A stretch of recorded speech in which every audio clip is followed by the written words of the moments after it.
Tracy Savage is live in Woodland Hills right now with the very latest. Tracy? Well, at this hour, this brush fire is contained, I'm happy to report. But firefighters are still out here keeping an eye on things. There's still a few hot spots that are popping up out there. I don't know if you can see back in the background, the LA City Fire Department has their helicopter out here just keeping an eye on things. A little bit of smoke out there. Now, as brush fires go, this was not a huge brush fire, about 60 acres burned, but it had the potential of being very, very destructive. We have reports of one home slightly damaged. And if we could take a look over this way, if we can move the camera this side, there are a lot of homes down in this area. The potential for trouble was very, very great out here.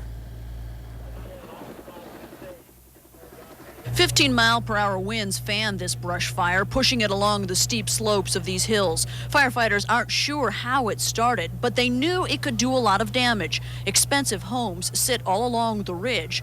The fire came within 500 feet of several structures. I live right there, but yeah, it's very close, and we already have the cars out, and we already have stuff packed in one car just in case it gets real close to leave. It's not fun. Makes me very nervous. I'm the ranger's wife. That's my house right there. Makes me extremely nervous. Some residents on the east side of the blaze in Woodland Hills called in help to move out boxes just in case. I called relatives, and I called 4 times. I wasn't one to be an alarmist, then all of a sudden I said, come, it's here. It was here, but so was the LA City Fire Department. 7 water-dropping helicopters helped control the fire, dropping hundreds of gallons of water at a time. About 250 firefighters were on the ground. The brush is extra thick due to all the spring rains. Now that we've had a fair amount of several days of heat, the grasses are drying out, and they really contribute to adding fuel to the heavier brush. This is the second brush fire in as many days. One yesterday hit Simi Valley. Fire officials say with fire season upon us, residents must be prepared. Trim your large bushes and trees, and brush must be cleared 100 feet from your property line.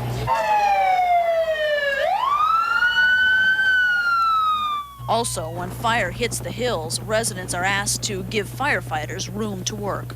The streets are narrow, there's a lot of people, the density of the population. It's difficult for the people to get out of the area and for the fire department to gain access to the areas.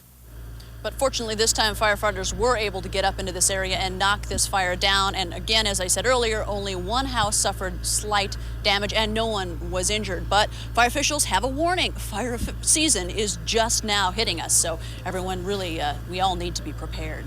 Larry, Jane? They did a remarkable job. Just looking out there behind you, Tracy, that is tremendously rugged terrain out there. And it must have made things that much more difficult. Well, absolutely. You know, Larry, it's really tough to get down into some of this area. There aren't many access roads in here. And understand this fire went up to the top of the ridge 3 or 4 times today, the top of the ridge being where these homes are. But the firefighters were able to get in there, especially with the help of the helicopters, get in there, drop the water, and put the flames out. It's amazing how they do that. Yeah. Thank God they do.